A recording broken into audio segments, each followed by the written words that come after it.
Olá, irmãos, irmãs, amigos, amigas. Hoje nós estamos estudando Vem e Segue-me e estamos estudando José Smith História, capítulo 1, versículos de 1 a 26. E nós vamos entrar nesse assunto agora. Apenas uma observação, no primeiro Doutrina e Convênios 1, né? A minha esposa falou assim: André, você é muito formal, você quer conversar com a pessoa, mas você está dando uma aula, tudo de terno, firme. Por que você não faz como nós estamos estudando as escrituras juntos? Seja mais informal, mais tranquilo. Então, eu sei que para eu, irmão André, é difícil, eu sei que eu sou muito formal. Mas então agora eu vou tentar ser mais informal, não estou de terno, tá vendo? E eu vou fazer mais ou menos como nós estudamos, eu e minha esposa. Nós lemos e daí, depois de ler, cada um comenta alguns tópicos, tá bom? Então, logo no começo, algo que me chamou a atenção, José Smith, ele escreveu no versículo 1, o propósito de ter escrito esse capítulo, né? É que existia muitas pessoas publicando coisas totalmente contra. E daí ele escreveu para que não para ter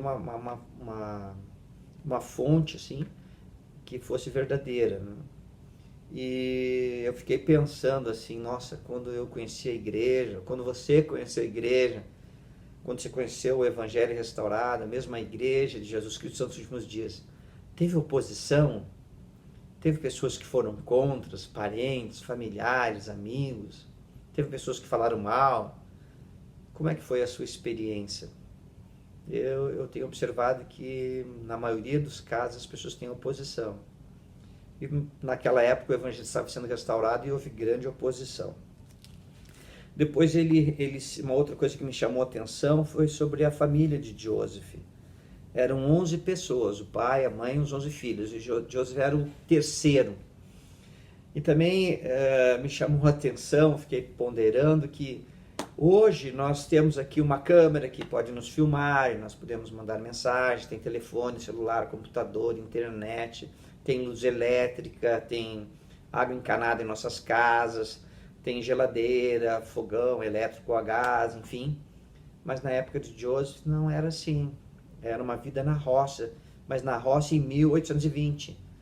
E tipo assim, eles levantavam cedo.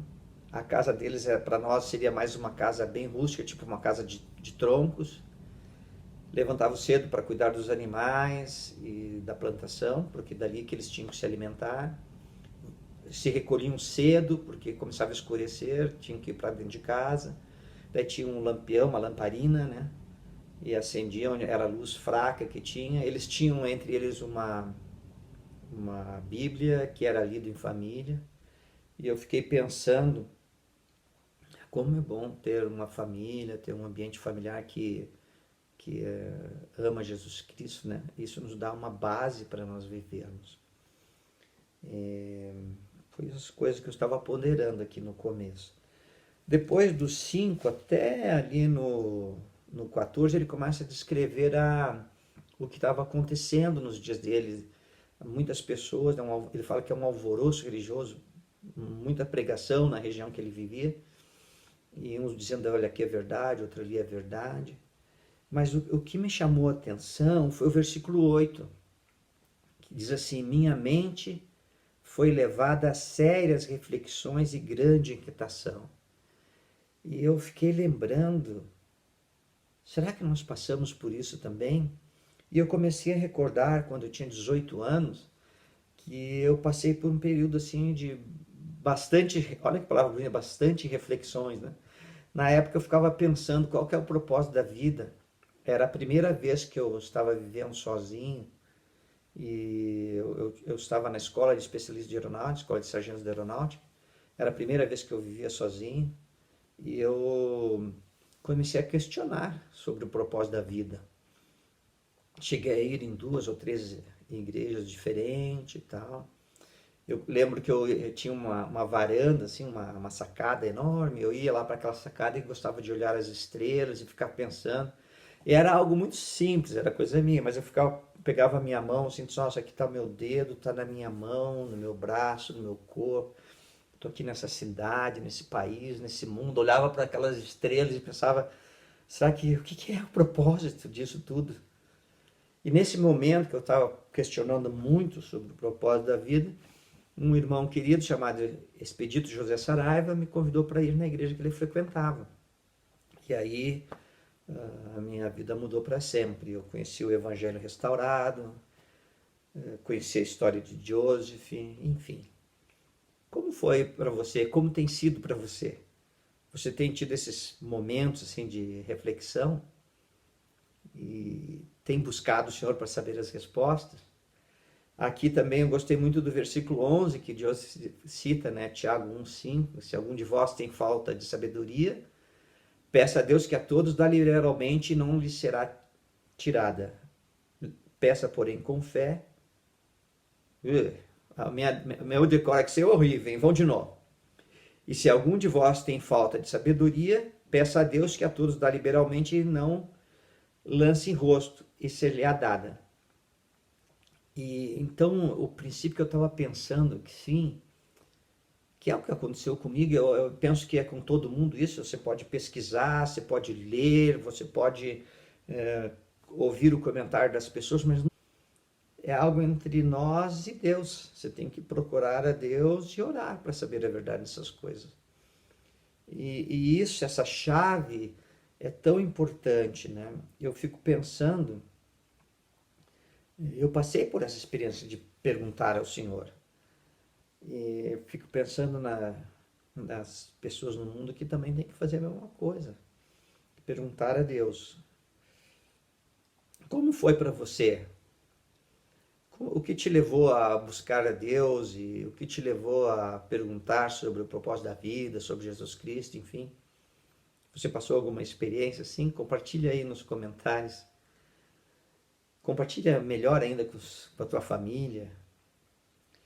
E eu fico pensando assim, essas impressões que nós recebemos, né? Até quando elas durarão? Se a gente não ficar firme sempre, será que daqui a um ano, 10, 20 a gente vai desistir? Será que as convicções que tinham não servem mais? Coisa para pensar, né? Mas tem uma fonte, um recurso que é orar a Deus. Conta a tua história, vai, como foi.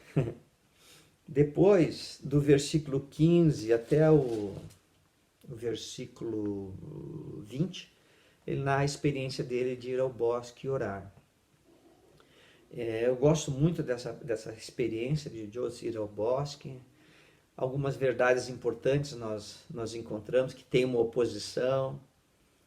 Depois nós aprendemos que o Senhor pode revelar coisas a nós, a mim, pode revelar a você, a todos nós.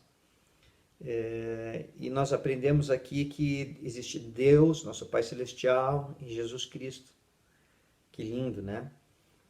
Mas também, esse não é o único relato que Joseph escreveu sobre a primeira visão. Existem mais 3, na verdade, são 4, né, ao todo. Se você entrar ali na biblioteca da igreja, depois da restauração do Evangelho, lá tem relatos da primeira visão. Clica ali. E ali você vai observar que tem mais 3 relatos além deste. Se você pegar e entrar no site da igreja, tem aquela lupinha, e você clicar ali e escrever assim, relatos da primeira visão, vai um monte de textos falando sobre esse assunto. Quando eu li sobre esses relatos, a primeira visão foi muito mais real para mim. Aqui, nesse que nós estamos lendo, todos eles concordam, eles têm algumas pequenas diferenças, assim, que dá para te ter uma ideia, uma visão geral melhor, né? E a primeira visão ficou muito mais real para mim. E meu testemunho cresceu. Num dos relatos, ele fala que além de nosso Pai Celestial Jesus Cristo, ele viu muitos anjos. E daí eu comecei a pensar nas escrituras e fazia mais sentido para mim. E foi uma experiência muito gostosa ler sobre isso. E se você quiser, entra lá. O site da igreja, vai lá no aplicativo, né? E daí você vai ali, Restauração do Evangelho, Relatos da Primeira Visão. Você sabe que eu fico pensando assim, irmão André, né? Ela é tão significativa para mim, essa primeira visão de Joseph, que ele vê Deus, o Pai e o Filho, porque desde então nós temos profetas vivos sobre a terra. E quando eu recebi o Evangelho, para eu, André, era mais fácil aceitar profetas. E Jesus Cristo, para mim, era algo mais distante. E eu passei por esse processo de orar, de buscar. E então, hoje, Salvador é o principal para mim. Mas eu comecei a conhecer Jesus Cristo, porque eu não conhecia nada. O meu conhecimento era muito superficial. Eu amo o Salvador Jesus Cristo e tem sido maravilhoso ter esse conhecimento e viver à altura desse conhecimento.